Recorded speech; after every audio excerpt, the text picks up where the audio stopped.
cilvēks vēro upes visu mūžu, un tagad ir pienācis laiks par tām pastāstīt.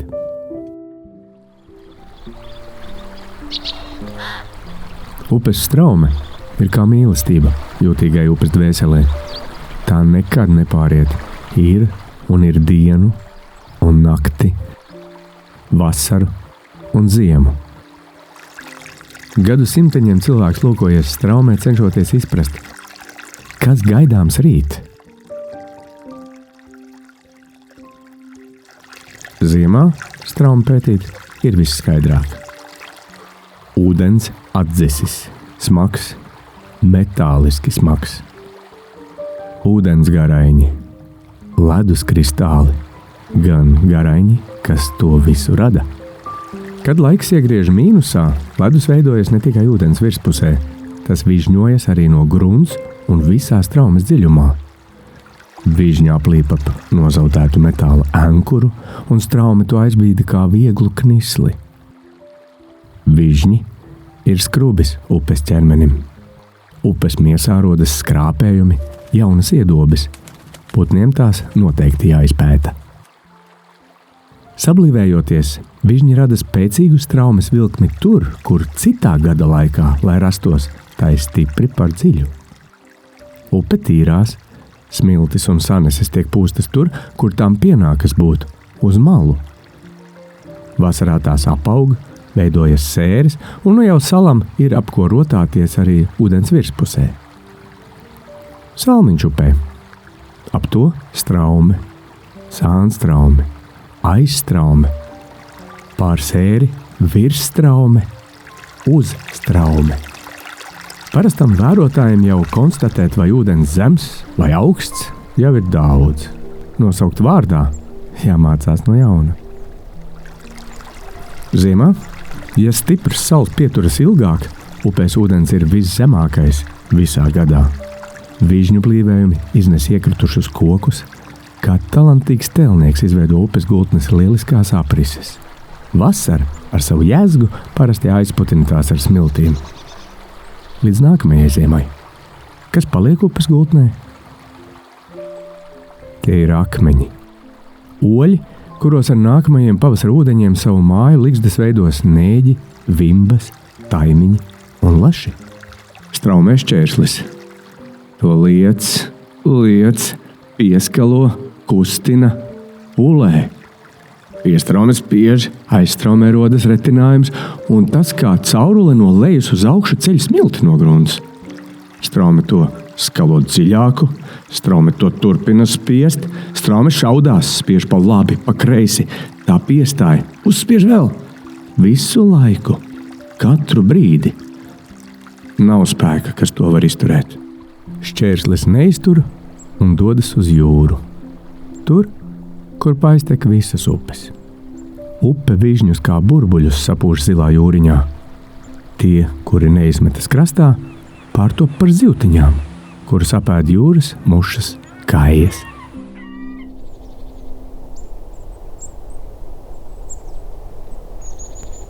Siena ķīpa ūdenī, apmēram līdz vidum. Pavasaris kā laba dziesma piesocina smadzenes ar meldiņu, no kura dienām nevar tikt vaļā. Zeme vilkst, līdz atvilkst un laiž sevi pa straumē.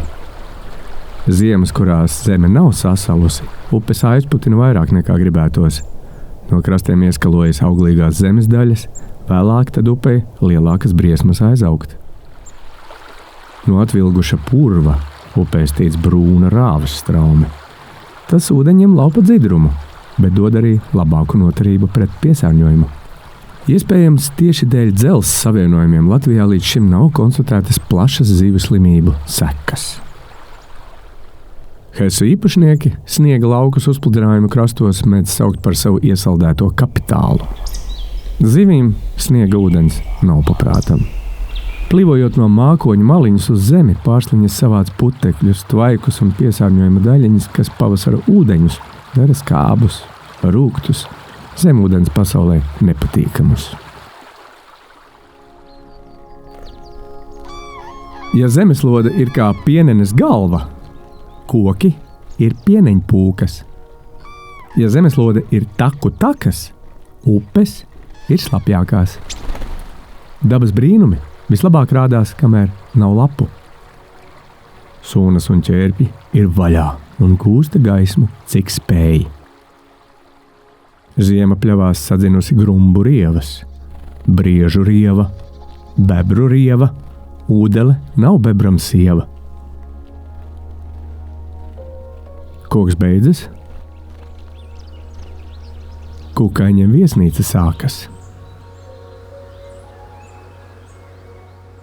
Dienas garākas, gaisma spēcīgāka un zāles dzinumi jau sprauc. Ņems visu sev un atdos vien ar pirmajām salnām rudenī. Zaļums ir laukā, zaļā enerģētika iet vaļā uz pilnu klapi. Ar katru dienu vairāk un vairāk nepieciešams ūdens, lieliskākais dabas aģents un universālākais šķīdinātājs. Visos kokos bez izņēmuma uz augšu ūdens, lejup sastrādātais zelts. Tā mēs augam, zaļojam, bet straumes sakņu izsūktas plok un mazie strauti piesēžas. Lietū izlīst tas, kas no jūras iztvaikojas un uz krastu lietus mākonī atpeldējis. Ļoti daudz, un tomēr tik bieži par maz. Līdz nākamajai lietus gāzei. Kad gaujā pludo pali, zivis patveras vecupēs vai pietekās, tur ūdens mazāk duļķains un garšīgāks. Ko zemūdens pasaulē nozīmē duļķains ūdens? To pašu, ko cilvēkam vasaras dienā braukt pa putekļainu ceļu uzreiz aiz priekšā braucošas mašīnas ar atvērtiem logiem. Elpojiet dziļi, ēst un uzdzīvot negribēsies. Aizsprosts pavasara ūdeņiem ļauj piestāt savā skrējienā. Smagākās saneses seguļas dziļākās vietās, aizsprosts aizsērē, mazinās tā tilpums, un ar laiku tas var tapt par seklu sanesu bļodu, ja vien straume to ļautu. Drosteliņas un drumsteliņas pošas uz jūru. Nevienam negribas ļauties dzīves nestajām pārmaiņām. Pirkstis sažņaudzes, saknes cieši tur krastā. Nekas mani no šejienes neizkustinās. Tad atpeld bebrs, aiznes stumbru uz ēdnīcu, un krastā paliek vien nograusts izcilnis. Kas tur bija? Kas vairs atcerās? Zīmuļa gals smiltī. Jums ir savs ūdens mērītājs. Blakts. 4 kociņi notur to virs ūdens prom no zivju deguniem un ļauj lēkāt. Bet kokteļa salmiņš sejā izsūkt upuriem gardo sulu. Tik daudz dabas gudrības tādā knislī. Kāds no tā labums? Paga. Rīt taču būs kāzas.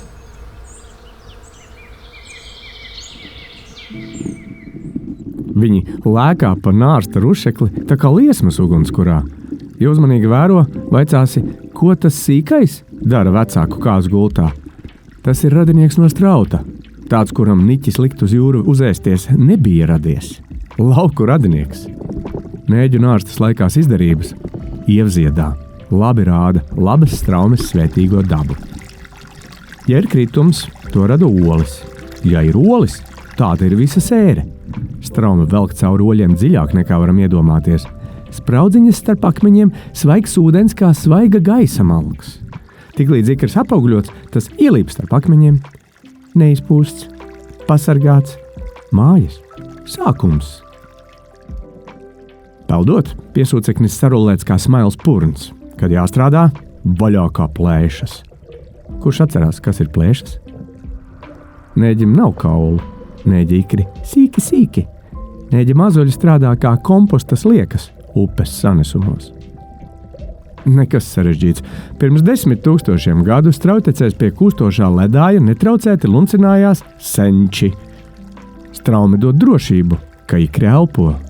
Kāpurs atstraumes smiltiņās iesījāsies. Straumes sanesās atradīs, ko ēst un augt.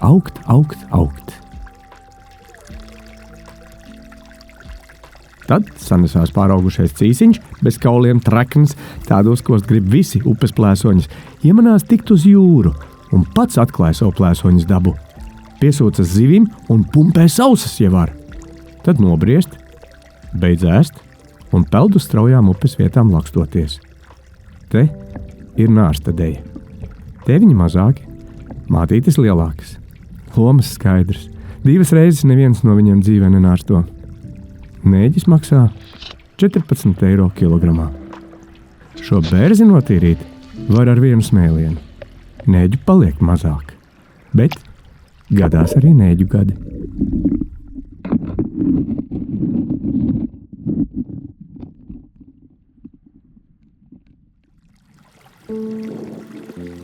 Lielākās straumēs jau dažas nedēļas pēc nēģiem tajos pat rušekļos, tos paplašinot, pirinās vimbu armādas.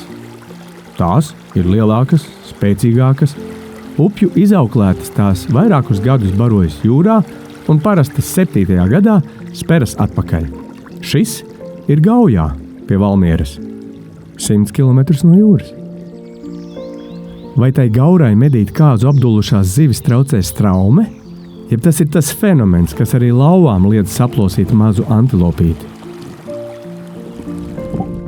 Straumei ir vējaina daba. Zivīm spuras kalpo tāpat kā spārni putniem debesīs. Cik skaisti sijājās, svaidās, meklē atkal ko apēst. Taču nepamet sajūta, ka kāds to visu vēro. Kāds, kurš nemaz negrib būt piedzimis lidot. Perfekts bruņu vilcienu un tanka dizaina apvienojums, bruņots ar plaķenēm abos priekšas flangos. Ko tāds ķeburs var? Visu. Agrāk vai vēlāk tas savu brīdi sagaidīs un izmantos. Signāla vēži spēja noķert zivi peldējumā, pārējās sugas tikai tad, kad tā stīva un beigta.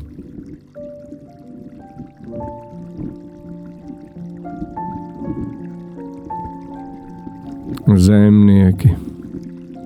Zemiski raupji savā tikumā, bet stingri stāv uz zemes. Pēc horoskopa visdrīzāk visi vēži. Ģimenes cilvēki par spīti dažām ķildām spēj sasniegt iecerēto un nebūtu gudri ieklausīties kaimiņos.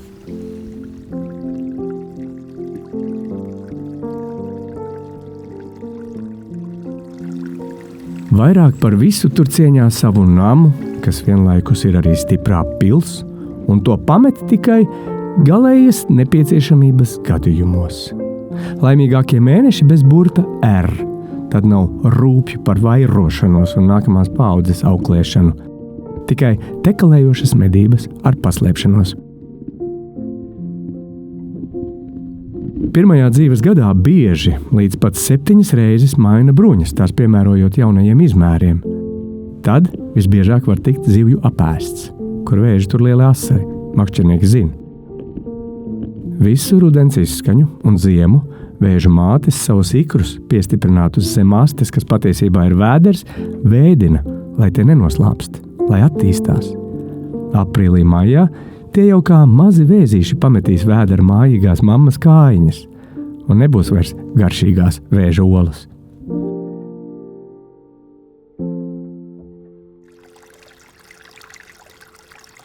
Vasaras ūdens ir kā dziesma. Vasaras ūdens ir kā uguns pakulās. Vasaras ūdens ir smaržūdens. Vasaras ūdens ir viegls un auglīgs. Tiklīdz tas sāk trokšņot un putot, tas tiek 5 reizes vērtīgāks, jo bagātāks ar skābekli, jo puto. Putu vērpetes nav nekādi putekļi, putās pārtopa citādi nesalaužami organiskie savienojumi. Skābeklis iekuļas ūdenī, tos saplēš un tā upe tīrās, straume elpo, burbulīši kā nerātni sivēni, skraida un šiverējas. Straume ir kā kalnu slēpotājs. Traucas no kalna uz leju, liec kā grib, liec kā māk un rada daili. Straume ir labs tēlnieks. Straume ir laba transporta kompānija. Straume aiznes visu lieko, atstājot vien to, kas nav izkustināms. Pagaidām nav. Kad nāks ziema, nāks ūdens cietā formā. Palu ūdeņu atbalstīts pa gaisu var iet arī vairākas tonnas smags makans. Mūsdienu straumju slimība ir smiltis. Tās saskalo atkušņi no nesasalušas zemes, saskalo meliorācijas sistēmas un veci aizsprosti, kuros tās kā nogulsnes aizķērušās gadiem. Smilšu joslas pa upi var pārvietoties gadiem, līdz lielā upe ar savu spēku tās izsērē krastā. Smilšu slimību var labot tikai straumi pati un pamatīgi pali. Smiltis savu pretuzbrukumu dara vasarā, kad straumi mazāk stipra. Ar smiltīm aizsērē un sekli kļūst straumju dziļumi, oļu saprok bieza smilšu kārta un visa ūdens dzīvība pabēg uz vietām, kur ir ko elpot. Strauma nav tikai plašumā un dziļumā mērāma.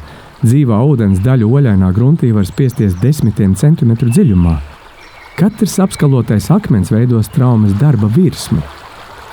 Dziļumā skalojoties, tas tāpat kā smadzeņu krokas veido milzīgu virsmas laukumu. Tāpēc ūdens radību straujtecē ir daudz vairāk nekā klusos, lēnas straumes gabalos ar dūņainu grunti. Ja aprunājas ar zivīm, upes grunts ļoti ietekmē ūdens garšu. Kad ūdens sakults, tas ir gaisīgāks, tvirtāks. Ūdens sūna dos savu smaržūdeni, zīdaļģe pavisam citu. Vasaras siltajā ūdenī piestraumes glābis tie, kam augstākas ūdens prasības. Tās ir alatas, foreles, lasēni. Parasti kritiskas ir pāris svelošas nedēļas gadā, un straujtecis kā patvērums kalpo labi. Arī lasis un taimiņš savā nārsta vietā neienāk uzreiz.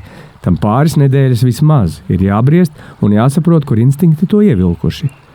Tad nu sēž kundziņa dziļumos, kurus salacā par domēm dēvē, un uzsit dusmu plunkšķi, kad ierauga drona lidojumu. Mierīga diena pavasarīgas upes krastā. Saulīte silda, vītaro putni, lidinās spāres, plunkšķinās zivis. Gaurai jau mazuļi izšķīlušies, tie tiek vesti pastaigā. Īsta dieva azote, harmonija. Un tagad pamainām skatu punktu. Saule silda un seklumos pārkarsētais ūdens kļūst zivīm nebaudāms. Putni vīterojot sacenšas par tiesībām uz savu teritoriju, uz savu ligzdu, to darot atklāja plēsoņām sava mitekļa lokāciju. Spāres, pašas riskējot tikt apēstas no zivju, putnu vai sikspārņu puses, lūko nogrābt un apēst vai katru garām lidojošu kukaiņa dvēseli. Tos kukaiņus, kuri šķiļoties uzpeld, vēl pupas stadijā lūko notiesāt zivis. Viņām uzpeldošā maigā kūniņa ir kukaiņu valsts cīsiņš. Gauru mamma ir pieredzējusi un gudra. Savu jaunatni medīt māca tikai seklumos, kur sapals vai līdeka netiek dzīvos kamoliņus apēst. Pārpeldēt čūsku dzelmi, sīkuļiem labāk ar gauras prāmju līniju palīdzību. Amūžīgais huligāns to vēro un sit ūdens bungas, kad jūt, ka vajag.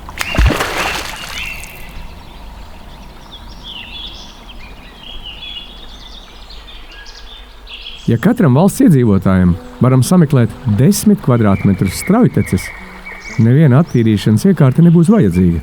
Daba visu paveiks pati. Tā par burzguļojošo krāču lomu dabā teica Andris Urtāns. Vasara.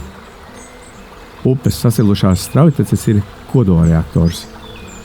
Zivju olas, kukaiņu olas ir tie kodoli. Kāpuri, to uzpeldošās kūniņas, kuras mušiņmakšķinieki sauc par pupām, mirušie kukaiņi, zivju mazuļi, lielās zivis drifta kukaiņi, kuri ātri iedzīvojas katrā brīvā spraugā vai plēsumā. Tie ir tie reaktori. Iemērkt olas straumē vēlas visi. Straume ir dzīvība.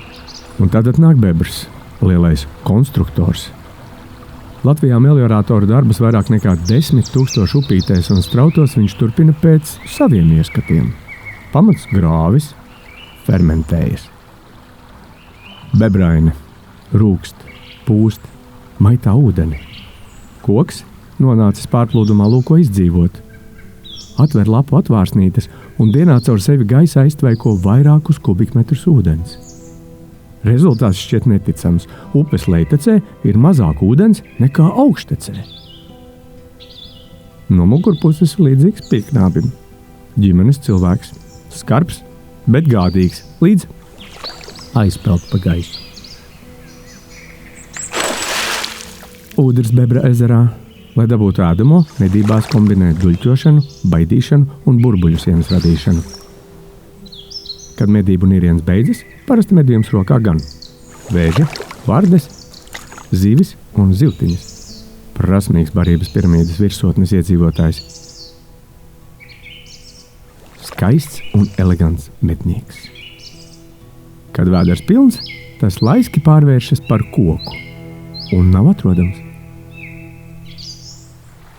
Lielas zivis. Upīte radušās no ikra. Paaugušās, tad uz jūru.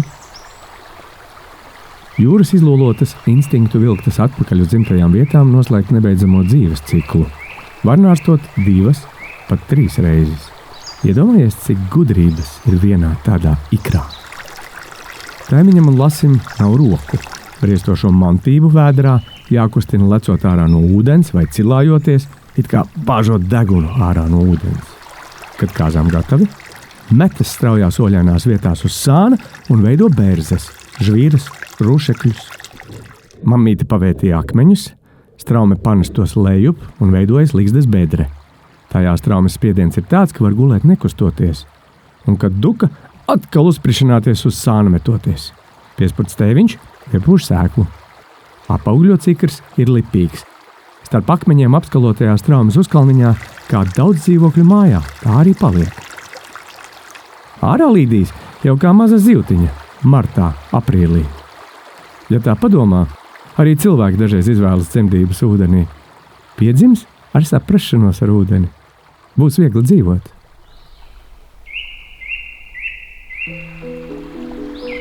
Vai šis ir dzīves lielākais fināls vai lauku ballīte? Jūras foreļu, taimiņu, nārstadējas. Tās var skatīties stundām un ar aizturētu elpu. Viena mamma, 2 papi. Vispār tur piemīt arī 2-3 foreļi. Tā vidzemē sauc jāstros nārsta dežurantus. Strauta forele spēja būt ar pieņem jau no 9 cm izmēra. Un ja uz berzes mammai pietrūks lielo partneru, mazie uzkodīs straumes no ligzdas izspiestos ikrus un pie viena arī piešpricēs. Būs pundurpapiņi.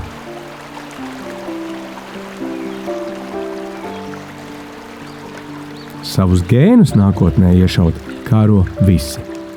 Mamma ir visa pamats. Straume visa šī brīža dzīve. Lielākais paps atkal un atkal spiež mazo delveri ārā no 1. numura vietas.